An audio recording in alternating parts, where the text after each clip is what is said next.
Para quem nos visita hoje, nós aqui na igreja nós fazemos a pregação sequencial das Escrituras, ou seja, nós iniciamos a análise de Atos lá no capítulo 1, verso 1, e temos dado sequência versículo a versículo. Estamos agora no capítulo 12, já foram 87 exposições aqui no texto. Temos ainda um longo caminho até finalizarmos este livro. E hoje nós temos diante de nós mais um texto que contém um evento marcante dentro da história da igreja cristã. Nós já vimos vários eventos que marcaram esse início da história da igreja. E hoje nós temos mais um desses. Ele é semelhante a algo que nós vimos lá no capítulo 7, quando nós encontramos o relato da primeira pessoa que morreu por conta da sua fé em Jesus. Lá no capítulo 7 nós temos a história do primeiro mártir da história da igreja, que foi o diácono Estevão. Ele foi a primeira pessoa que morreu por testemunhar de Jesus. E hoje o texto que nós veremos, ele também marca algo que acontece pela primeira vez, que é o primeiro apóstolo que vai ser martirizado. Tiago, o apóstolo que era irmão do apóstolo João, que assim como Estevão, também foi morto apenas por testemunhar sobre Jesus. Esses textos, irmãos, histórias como essa de martírio, elas sempre suscitam em nós crentes alguns questionamentos. E esses questionamentos, eles são justos. Nós devemos realmente pensar sobre isso. Como conciliar algumas verdades que nós sabemos sobre Deus com esses momentos de dor e de sofrimento que o cristão enfrenta neste mundo? Como conciliar isso? Esses dias atrás, ao longo dessa semana, nós estávamos ouvindo a missionária Elisabeth Elliot falando acerca sobre sofrimento. Eu estava lá em casa escutando ela ministrando uma aula sobre esse assunto. É algo que ela trabalhou bastante por causa da experiência que ela teve na vida. E ela falava sobre essa experiência de sofrimento na existência humana. E ela disse algo que ficou ali martelando na minha cabeça durante essa semana. Ela disse assim que se dependesse somente dessa nossa experiência no mundo, se dependesse apenas daquilo que nós desfrutamos aqui nessa terra e experimentamos, nós jamais chegaríamos à conclusão da existência de um Deus amoroso controlando todas as coisas. Ela disse, olha, se dependesse apenas da nossa vida, daquilo que nós desfrutamos, nós jamais saberíamos que existe um Deus bondoso que controla tudo. Por quê? Por causa do sofrimento que a gente enfrenta, por causa das dificuldades dessa vida. Ela chegou a uma constatação que é algo real. Tudo aquilo que nós experimentamos nesse mundo caído, algo que é presente e frequente nessa nossa jornada, é o sofrimento. Todos nós já sofremos, ainda sofreremos, ou estamos sofrendo nesse exato momento. Todos nós. Ninguém vai escapar disso. E ao estudar o texto dessa manhã, ao longo dessa semana, estudando esse relato curto aqui, poucos versículos, isso me conduziu a uma reflexão que eu quero compartilhar com os irmãos. Então acompanhe comigo a leitura de Atos 12, versos 1 a 5. O texto diz assim: por aquele tempo, o rei Herodes mandou prender alguns da igreja para os maltratar. Mandou matar à espada Tiago, irmão de João. Vendo que isso agradava aos judeus, prosseguiu, mandando prender também Pedro. E eram os dias dos pães sem fermentos. Depois de prendê-lo, lançou-o na prisão, entregando-o a 4 escoltas de 4 soldados cada uma, para o guardarem. A intenção de Herodes era apresentá-lo ao povo depois da Páscoa. E assim Pedro estava guardado na prisão, mas havia oração incessante a Deus por parte da igreja em favor dele. Vamos ter mais uma palavra de oração, queridos? Oremos. Pai bondoso, nós agora, diante do teu texto, pedimos que o Senhor venha a nós com a sua graça e misericórdia, com o poder do Santo Espírito, nos fazer extrair disso aqui coisas que sejam preciosas à nossa vida. que possamos encontrar, por meio do relato do martírio de um dos apóstolos, esperança para a nossa vida. Muitas vezes parece algo contraditório, saber que nós encontramos esperança na morte, mas isso é uma realidade bíblica, isso é uma realidade presente na tua revelação. Então nos ajuda a entender isso, Deus. Nos ajuda a encontrar nessas pequenas preciosidades que o texto nos deixa, esperança para a nossa própria vida e enfrentando o sofrimento deste mundo caído em pecado. Louvamos ao Senhor, agradecemos pela sua palavra, que o Senhor nos guie aqui, é o nosso desejo de oração, em nome de Cristo. Amém. Irmãos, em termos cronológicos, é como se Lucas ele voltasse um pouquinho no tempo. Ele volta para o período antes daquela fome prevista por Ágapo que nós vimos na semana passada. Cronologicamente, nós poderíamos dizer que esse texto ele acontece logo depois de Atos 11 e 18. Daquele momento onde Pedro ele retorna de Cesareia para Jerusalém para contar tudo o que havia acontecido lá na casa daquele centurião romano Cornélio. Até esse momento, até aqui, neste ponto da história, toda a perseguição que a igreja cristã enfrentava estava vindo por meio da liderança do povo judeu. A perseguição vinha do sinédrio, do sumo sacerdote, dos fariseus, dos religiosos que estavam associados ao templo em Jerusalém. Uma perseguição que atingiu o seu auge por meio do apóstolo Paulo, ainda Saulo de Tarso. Saulo ele perseguiu brutalmente a igreja e fez com que os cristãos se espalhassem por toda a região. E essa perseguição de Saulo fez com que o cristianismo também se espalhasse junto dos cristãos. Os cristãos se espalharam e continuaram pregando sobre Jesus.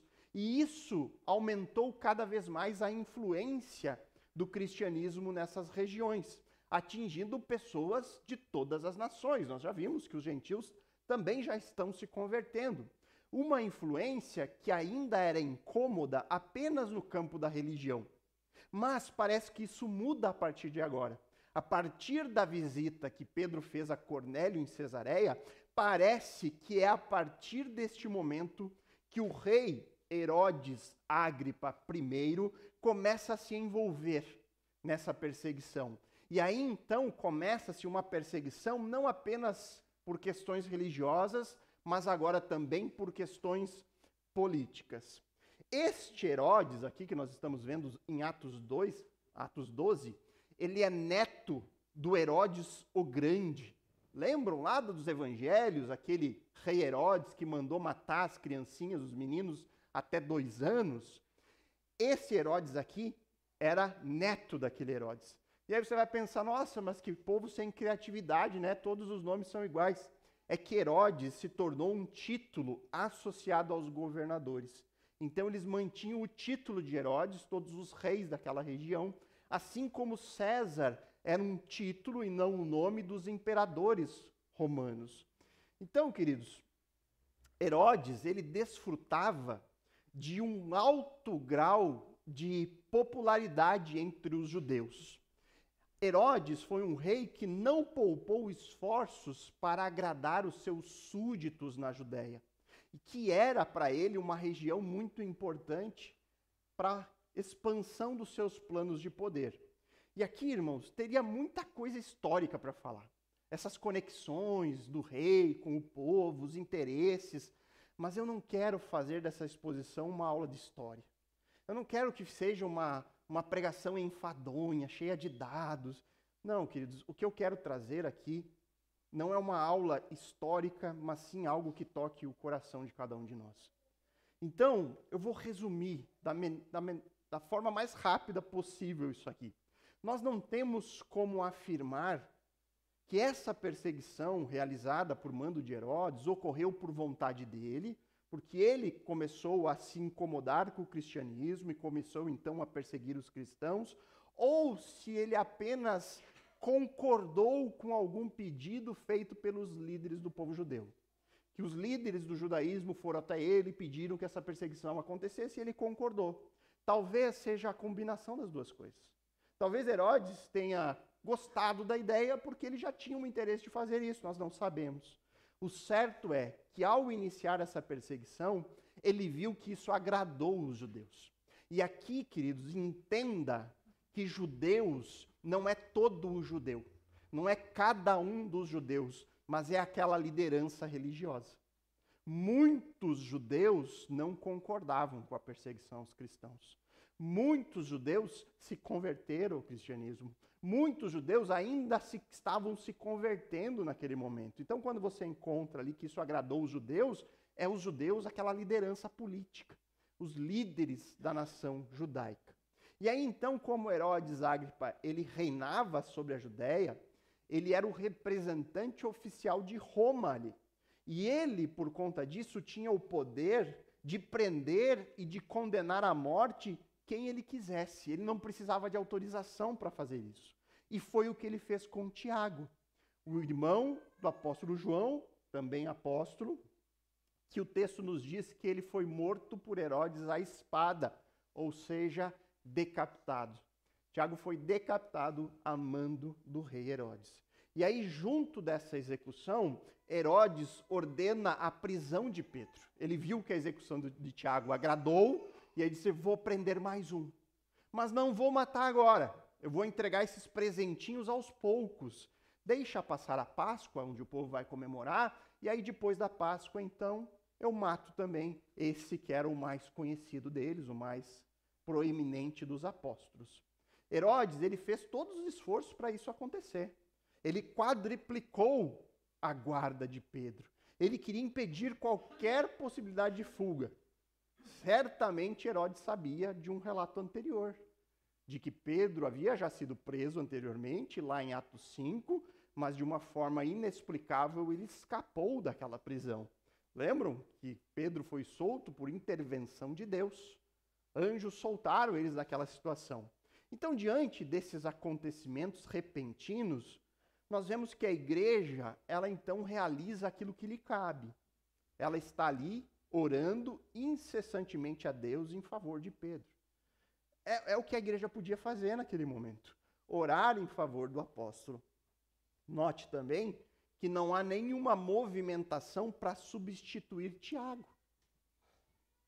Lembram de Matias?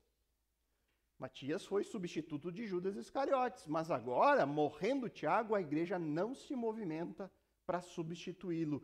Isso indica que havia o consenso de que os apóstolos eram apenas aqueles 12, e aí então mais o apóstolo Paulo, que vai surgir como um fora do tempo. Enfim, queridos, esse é um texto bastante simples de ser compreendido. Não tem nada de muito complexo, existem apenas essas questões históricas que envolve essa dinâmica de motivação política, do que moveu Herodes ali, mas eu creio que isso pouco acrescentaria à nossa edificação pessoal e ao nosso conhecimento sobre o Deus das Escrituras. O que eu pretendo aqui nessa manhã, irmãos, é mergulhar um pouco mais profundo nas conexões e nas implicações que essa história possui. Na semana passada, se você esteve aqui, você vai lembrar que nós analisamos um relato que diz que Deus enviou profetas de Jerusalém até Antioquia para anunciar algo que Deus faria ao mundo, para anunciar para a igreja que uma grande fome aconteceria em todo o mundo. Isso serviu para quê? Como um alerta para a igreja. Deus mandou profetas lá dizer, olha, vai acontecer uma grande fome aqui no mundo. Se preparem para isso. E o povo, então, pôde se preparar, pôde ali resistir, sobreviver a um momento de dificuldade que viria. E aí, logo depois desse texto que nós vemos Deus enviando um alerta, nós encontramos um apóstolo sendo decapitado. E aqui, irmãos, você precisa questionar isso. Você precisa levantar questionamentos na sua mente. Por que Deus enviou profetas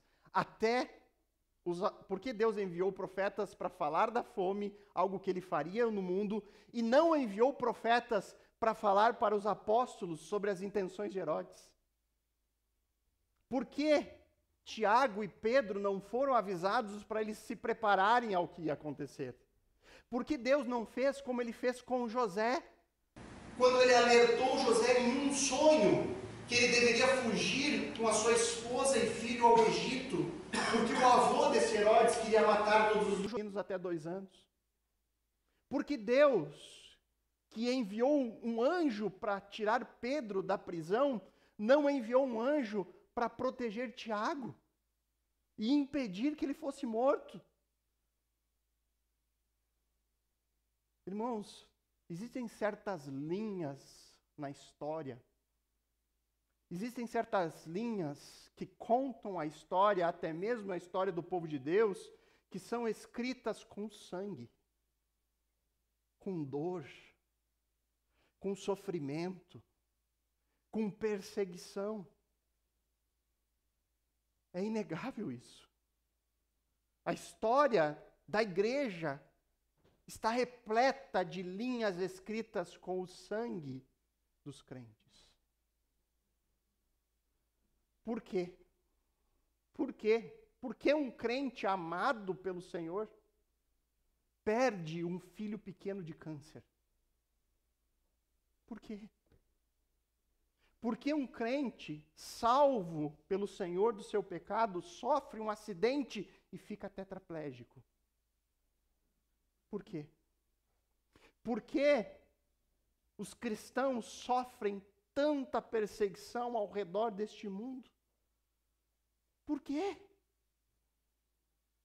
E se você acompanhou os noticiários dessa semana, irmãos, e aqui eu sei que Deus não trabalha com um acaso, mas eu passei uma semana inteira triste em casa. De tal forma que a minha esposa e minhas filhas vão saber disso, talvez só agora.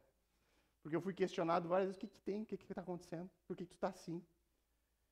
E foi a meditação nesse texto que me deixou muito para baixo, ao meditar com essas coisas. E aí, no meio da semana, com a pregação já em andamento, esboço pronto, era isso que eu iria falar, acontece uma tragédia neste mundo. E aí vem a pergunta, por que uma esposa, mãe de 2 filhos pequenos, perde o seu jovem marido por apenas lutar em prol de valores cristãos neste mundo? Por quê?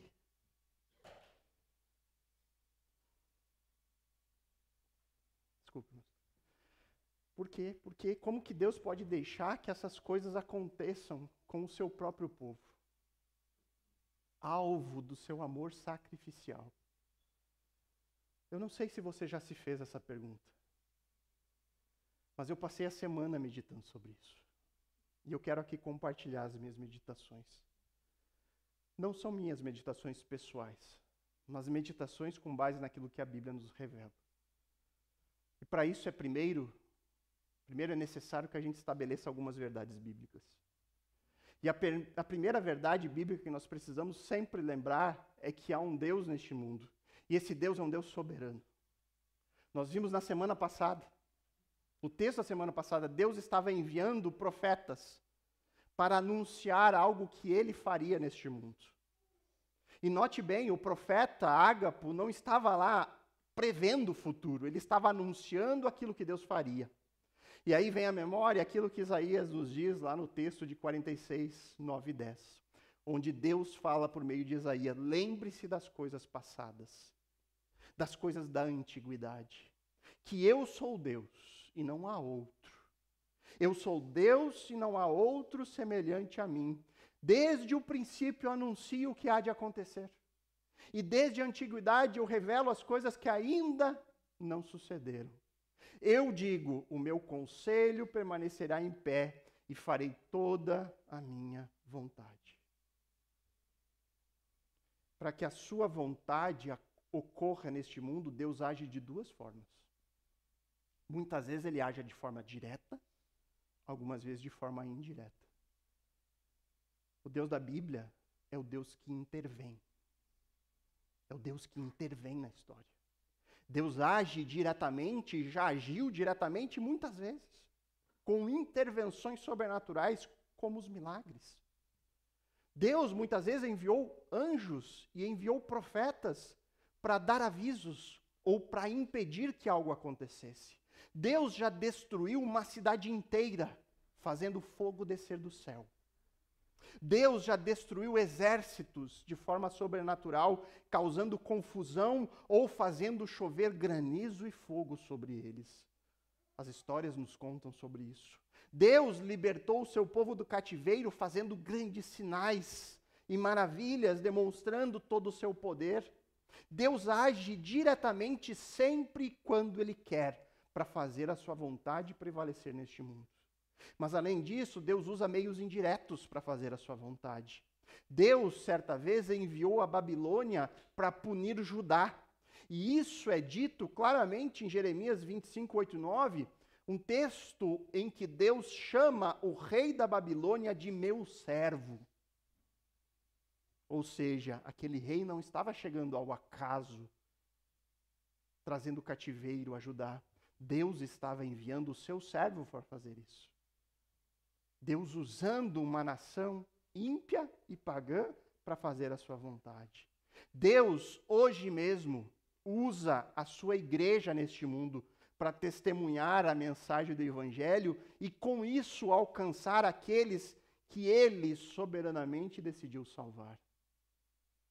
Essa é uma verdade que nós temos que lembrar sempre. Nada do que acontece nesse mundo escapa do controle soberano de Deus. O Senhor tem poder para interferir direta ou indiretamente, de tal forma que nada o que acontece neste universo pode ser colocado na conta do acaso, da sorte ou do azar. Isso é algo que nós temos que saber. Tudo o que já ocorreu na história deste mundo é da vontade de Deus. Tudo. A segunda verdade bíblica que eu quero trazer aqui para a nossa meditação é o fato de Deus afirmar com veemência que Ele cuida do seu povo. Que a sua vontade para os seus filhos é sempre boa, perfeita e agradável. E aqui eu quero trazer 5 textos bem breves, eu vou ler os versículos. Se você está anotando, anote as referências, porque são textos maravilhosos. Textos que nos trazem esperança, consolo, alívio. Textos que refrigeram a nossa alma. Em Mateus 6, 26, ele diz assim: observem as aves dos céus, que não semeiam, que não colhem, nem ajuntam em celeiros. No entanto, o Pai de vocês que está no céu as sustenta. Será que vocês não valem muito mais do que as aves? Observe os passarinhos. Todo dia eles estão lá trabalhando para o alimento diário. Deus diz, Deus providencia o alimento para eles. Criaturas, sendo vocês filhos, se Deus cuida do passarinho, que é menos importante do que você, ao contrário do que o mundo prega hoje, que somos todos vida e tem o mesmo valor, a Bíblia diz que não. Você, sendo filho, é muito mais valoroso do que o pássaro. Será que Ele não vai providenciar a você todas as coisas? Depois, ainda em Mateus 10, versos 29 e 31. Não se vendem 2 pardais por uma moedinha? Entretanto, nenhum deles cairá no chão sem o consentimento do Pai de vocês. E quanto a vocês, até os cabelos da cabeça de vocês estão todos contados. Portanto, não temam. Vocês valem bem mais do que muitos pardais.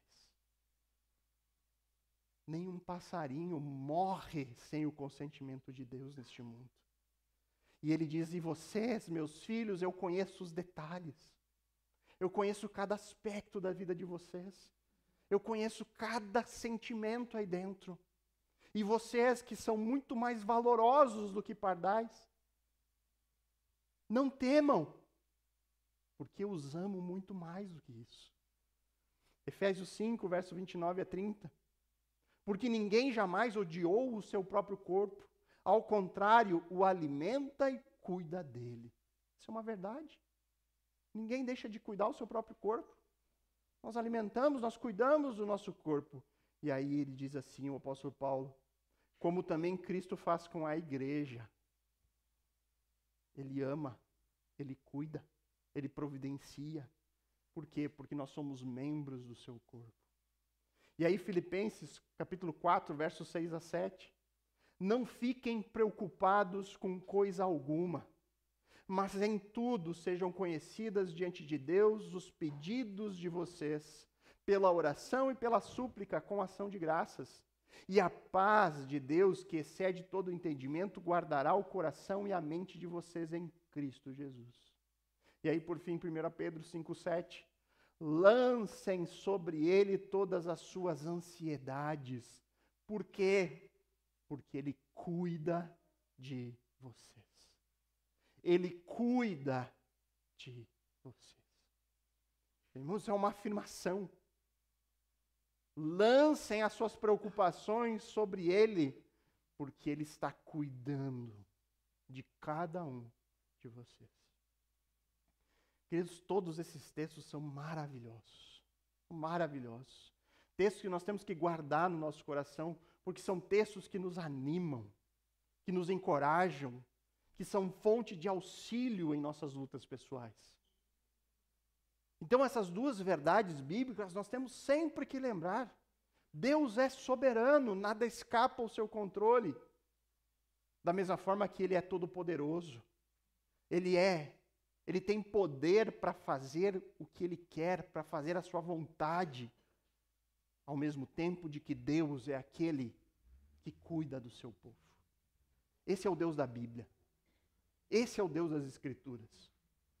Um Deus soberano, poderoso, que cuida do seu povo. E se esse Deus da Bíblia é o meu Deus, então eu não tenho que temer.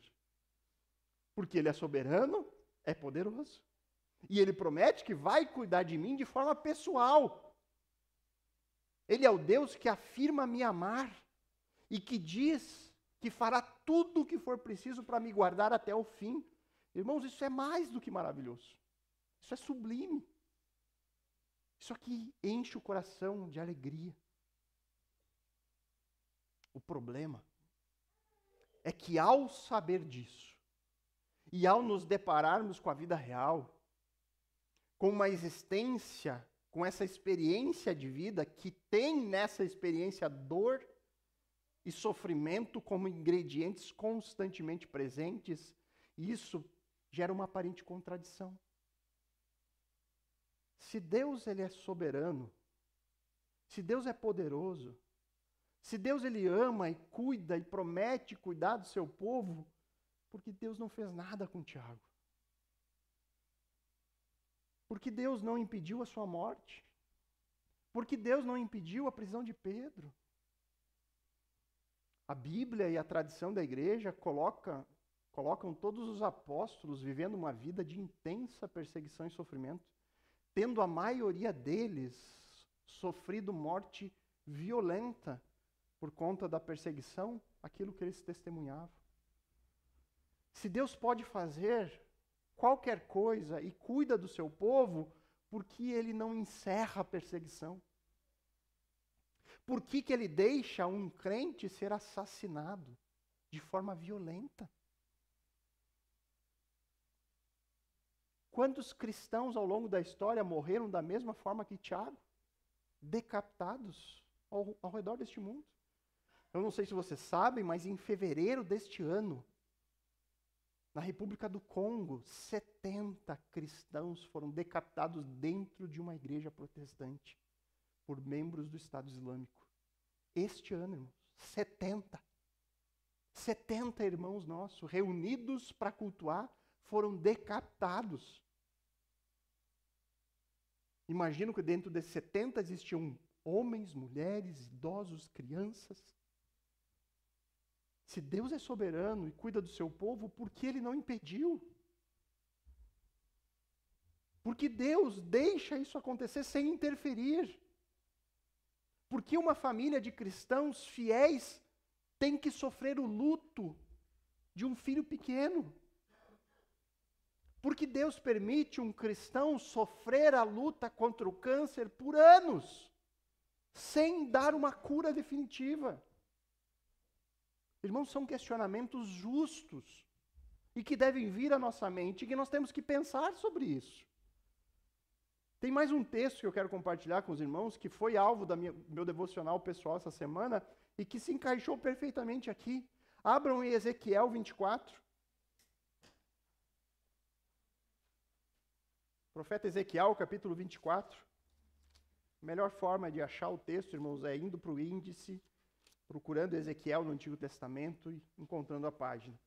Ezequiel, capítulo 24, versos 15 a 18.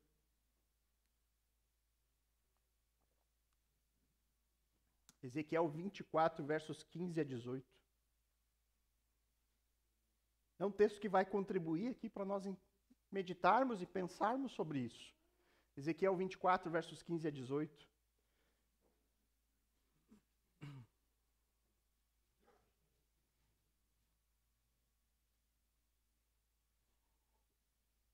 Ezequiel 24, versos 15 a 18.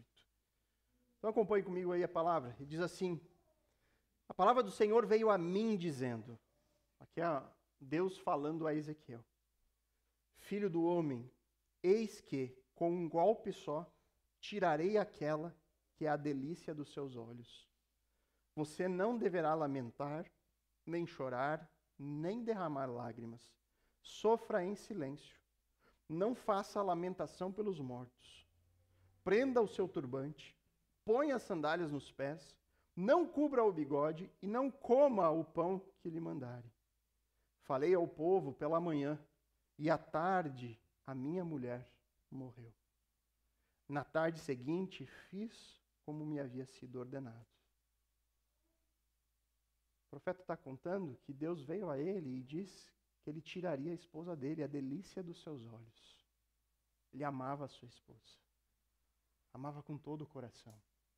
E Deus disse para ele: não sofra o luto. Não derrame uma única só lágrima por ela. Não faça aquilo que era o comum para alguém de luto na sociedade. Continue firme, continue pregando o que eu vou dizer. Irmãos, como entender o conceito de um Deus amoroso que cuida dos seus filhos enquanto nós nos deparamos com um texto como esse? Como conciliar isso? Como conciliar um Deus de amor que vem a um dos seus filhos, um dos seus profetas, e tira a vida da sua esposa? Será que alguém gostaria de servir esse Deus? A olhar assim, simplesmente? Senhor, é duro demais para mim. É difícil demais para mim. Como entender? Ao nos depararmos com o sofrimento dessa vida, e aqui talvez seja o seu caso, talvez seja o seu caso hoje. Eu sei que é o caso de muitos irmãos nossos, queridos que estão sofrendo agora. Alguns acamados, lutando com enfermidades há muito tempo. Outros estão sofrendo perda de pessoas amadas, enfrentando tragédias pessoais, mortes no trânsito, mortes em assalto, mortes prematuras, perda de seus filhos pequenos. Irmãos, os cristãos estão passando por isso nesse momento. Muitos cristãos estão enfrentando isso agora.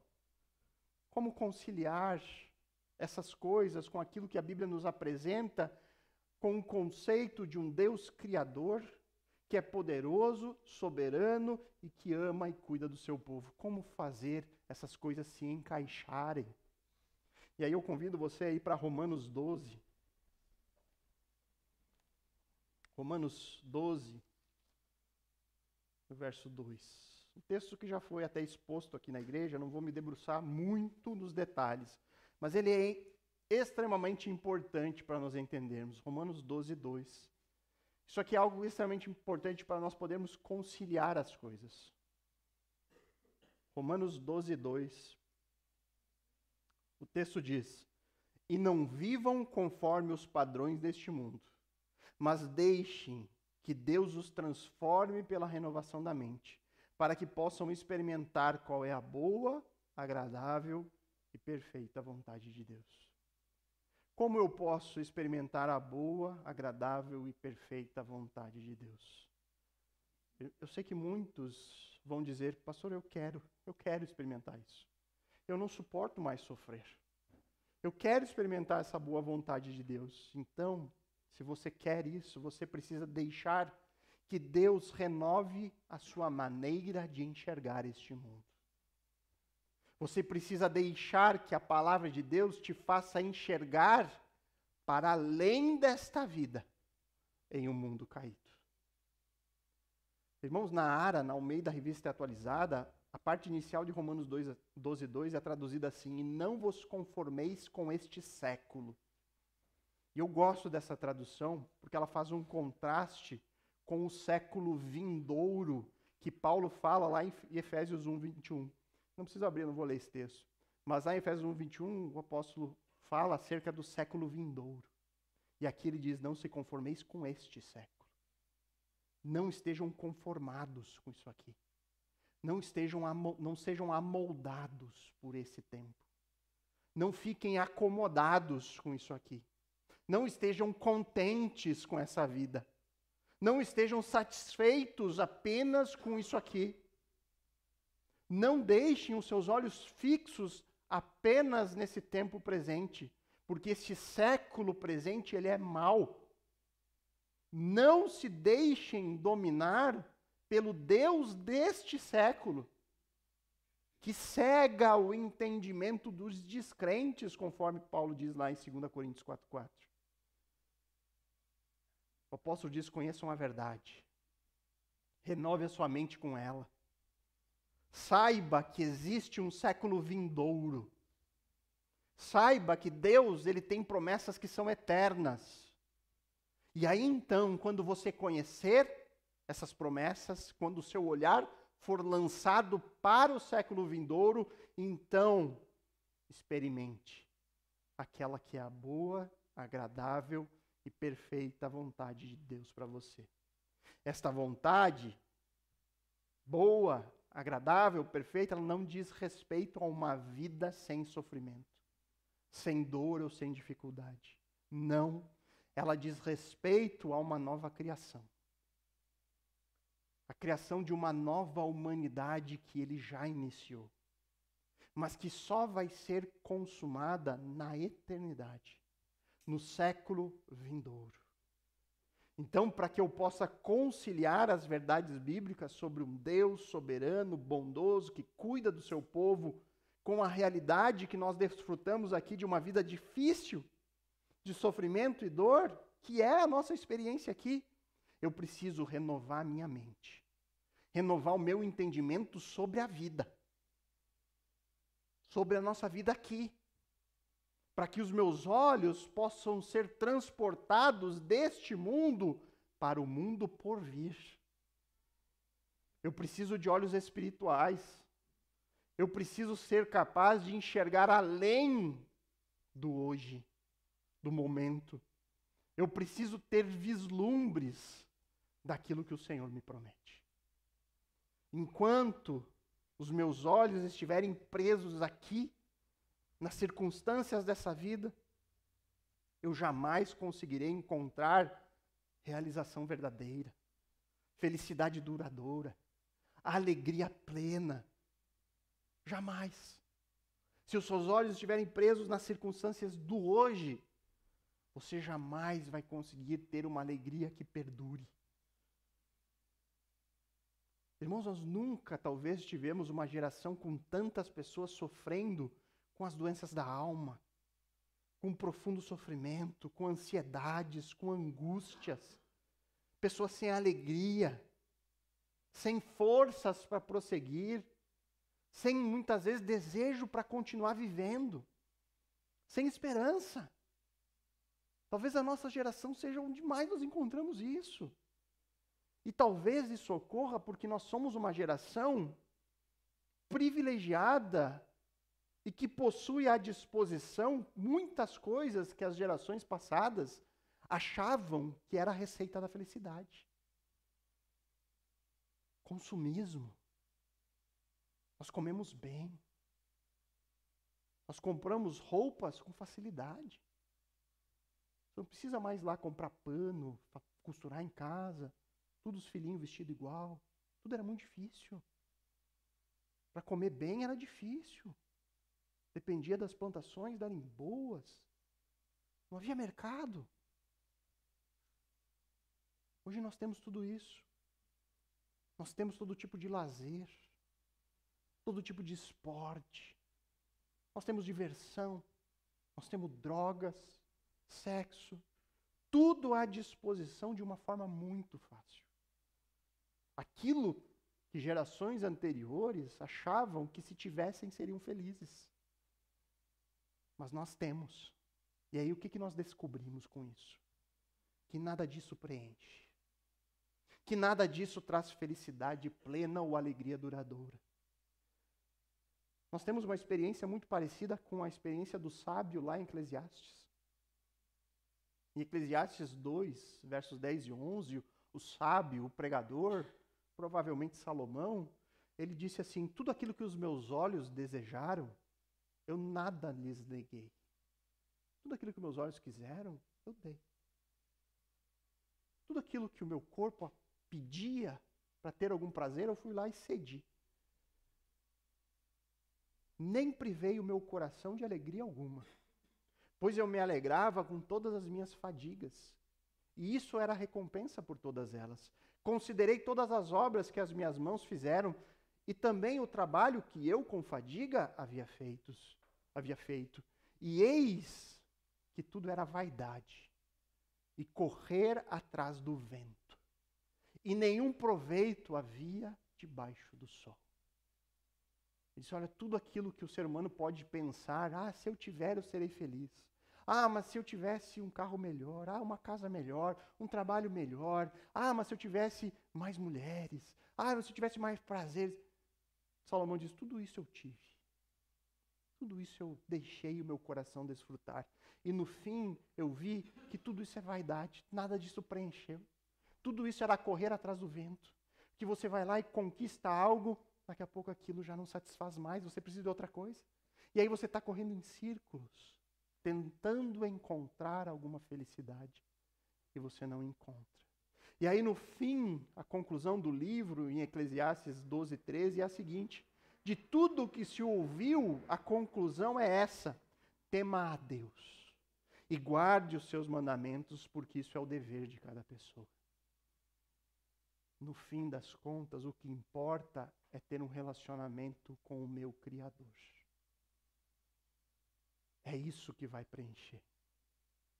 O ser humano, ele só encontra descanso, paz, felicidade quando ele está unido novamente àquele que o criou. O ser humano só encontra a verdadeira alegria quando ele se volta para Deus. E ali ele encontra o seu propósito: desfrutar de comunhão com o Senhor e glorificá-lo para sempre. Sobre isso tem um teólogo, talvez um dos mais conhecidos do século XX, Francis Schaeffer. Ele escreveu o seguinte: a realização verdadeira está relacionada ao propósito para o qual fomos criados. A verdadeira realização está associada ao propósito pelo qual nós fomos criados. Ter Deus como referência, estar em um relacionamento pessoal com Ele, ser realizado por Ele e assim ter uma afirmação de vida. Ou seja, estar unido a Deus é tudo o que importa. É colocá-lo como ponto de referência em minha vida. É o que nós chamamos na teologia de uma vida teorreferente. Cada decisão, cada ação, cada pensamento, tudo é submetido ao meu Criador. Dessa forma, a gente desenvolve um vínculo íntimo com Ele. Temos uma troca pessoal, um relacionamento pessoal de confiança, de diálogo, de entrega. E isso é permitir que Ele, o meu Criador, me preencha, me complete. Assim eu posso reconhecer que só nele eu estou plenamente satisfeito. E aí então, nessa busca por um relacionamento verdadeiro com o Senhor, colocando Ele como referência em minha vida, quanto mais eu sigo conhecê-lo, mais isso vai trabalhando em mim, vai desenvolvendo uma confiança perseverante. E essa confiança que eu tenho nele me sustenta o tempo todo. Me sustenta diante da dor, diante da tragédia, diante da perda. Por quê? Porque eu sei quem é o meu Deus. Eu sei que Ele cuida de mim, de uma forma além do que os meus olhos podem ver.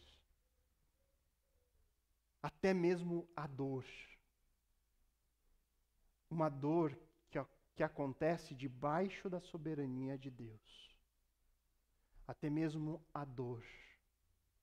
Eu posso confiar que Deus tem um bom propósito para mim.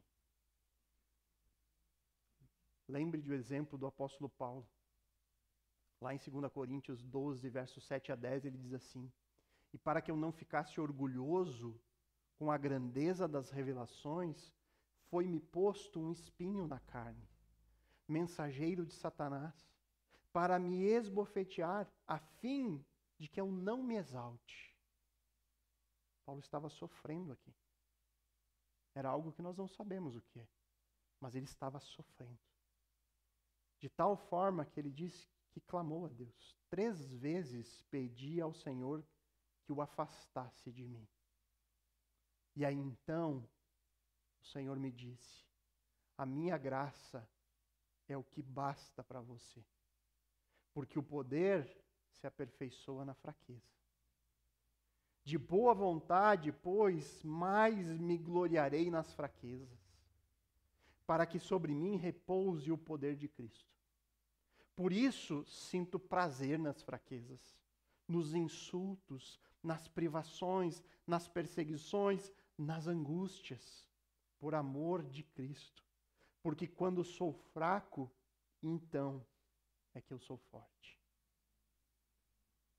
A fraqueza dos apóstolos em Atos, a frágil vida de Tiago, que foi ceifada sem qualquer esforço por parte de Herodes.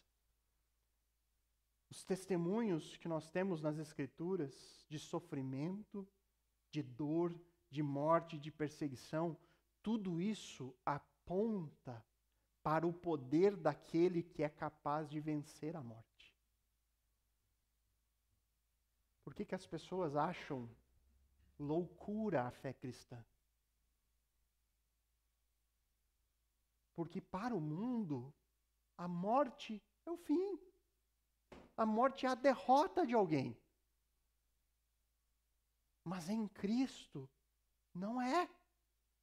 A morte do crente e o testemunho daqueles que ficam glorificando a Deus na certeza de que um dia eles estarão juntos novamente, isso é poderoso.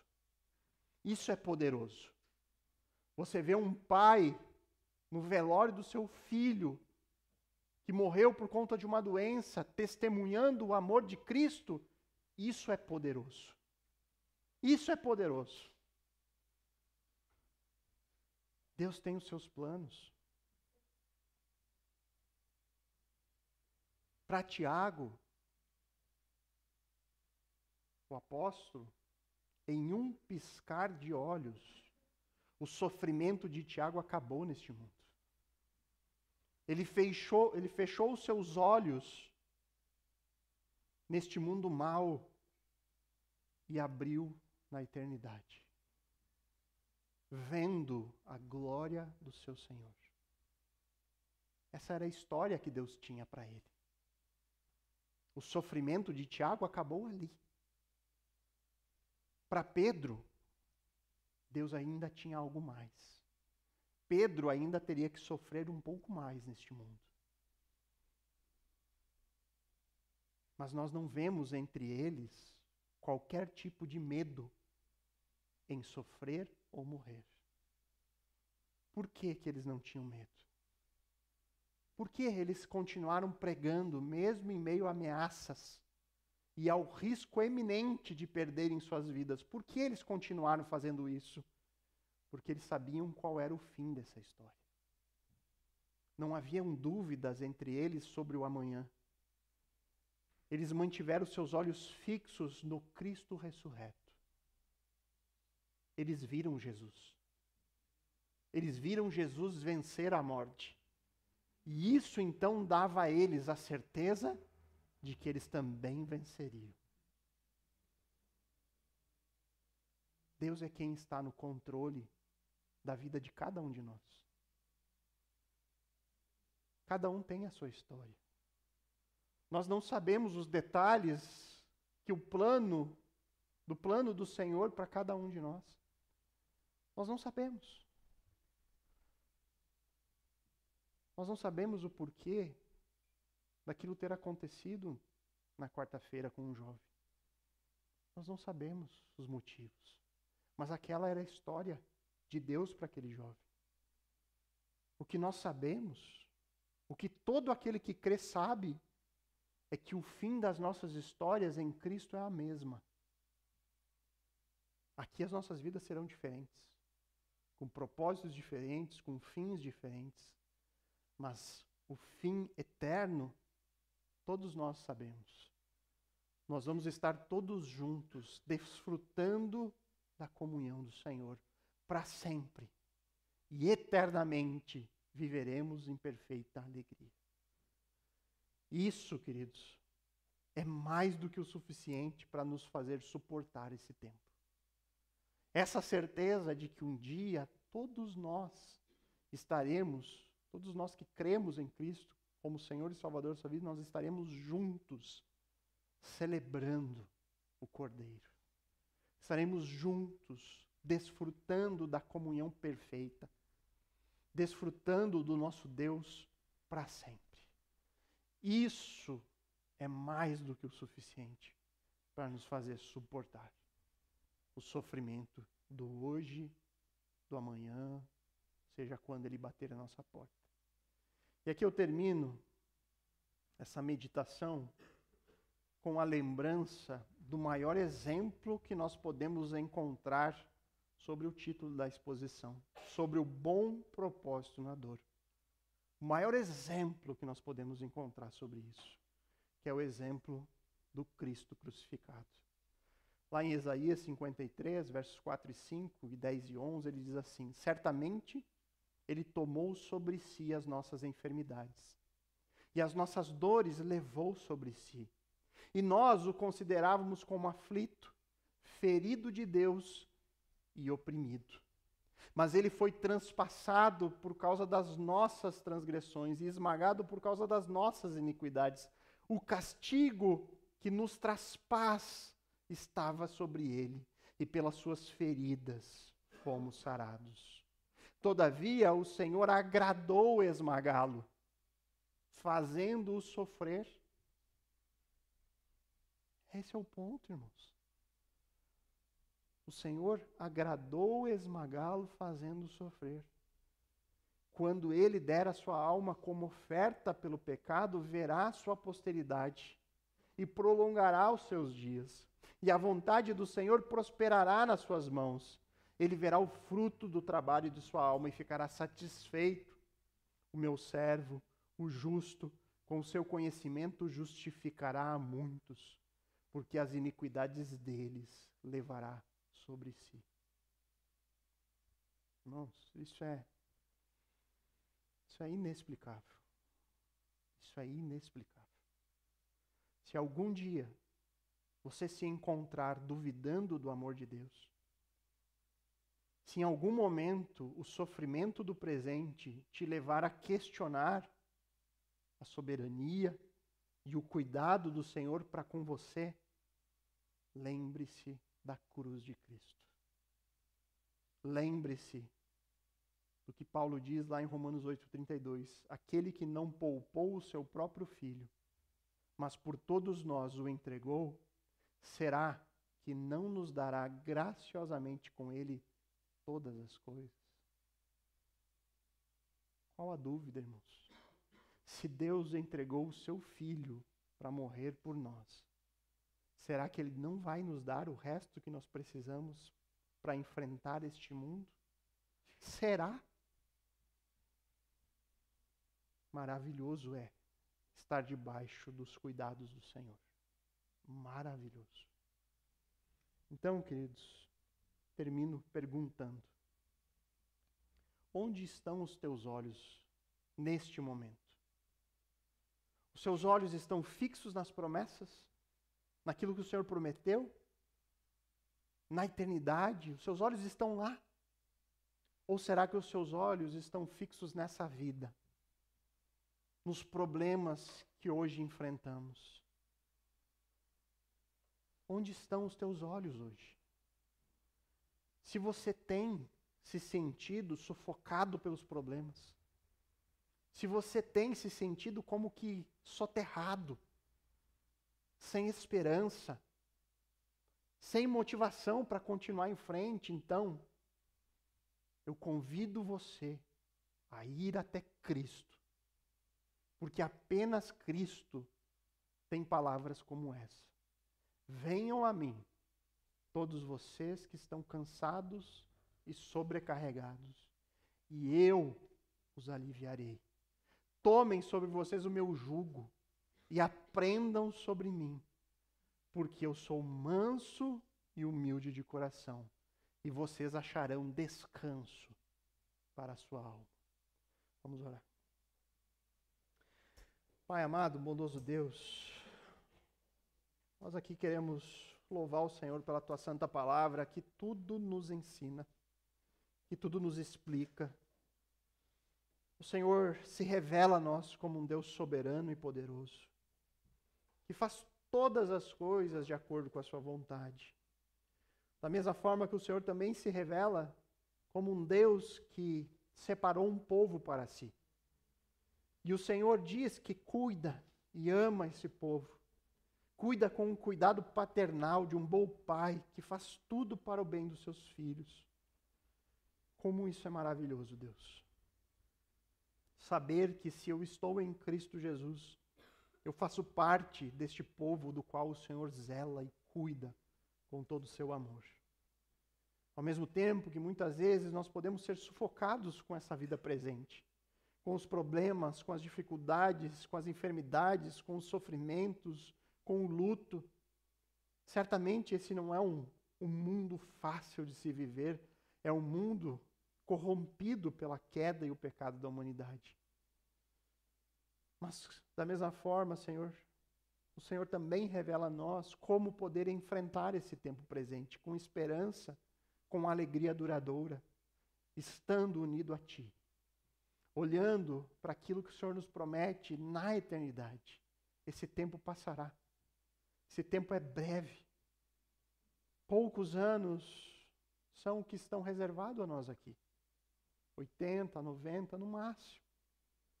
Mas existe uma eternidade de alegria, de paz, de felicidade, de comunhão plena contigo nos esperando. Que isso seja mais do que o suficiente. E que se em algum momento nós duvidarmos disso, que os nossos olhos sejam imediatamente transportados para a cruz de Cristo. Onde nós entendemos o preço que foi pago por nós. Para que a gente possa então, Deus, ver que o sofrimento tem um bom propósito. O sofrimento de Cristo teve um bom propósito, salvar milhares e milhares de pessoas. Que sejamos contentes nisso. Que o nosso coração possa estar em Cristo. Ser alimentado por Cristo, sustentado por Cristo. E colocado em Cristo até o fim de forma perseverante. Que se há alguém aqui que ainda não está assim, Deus, que o Senhor possa fazer um milagre da regeneração. Fazendo com que essas verdades tão importantes possam encher o coração de alegria e de esperança. Essa é a nossa oração em nome de Cristo. Amém.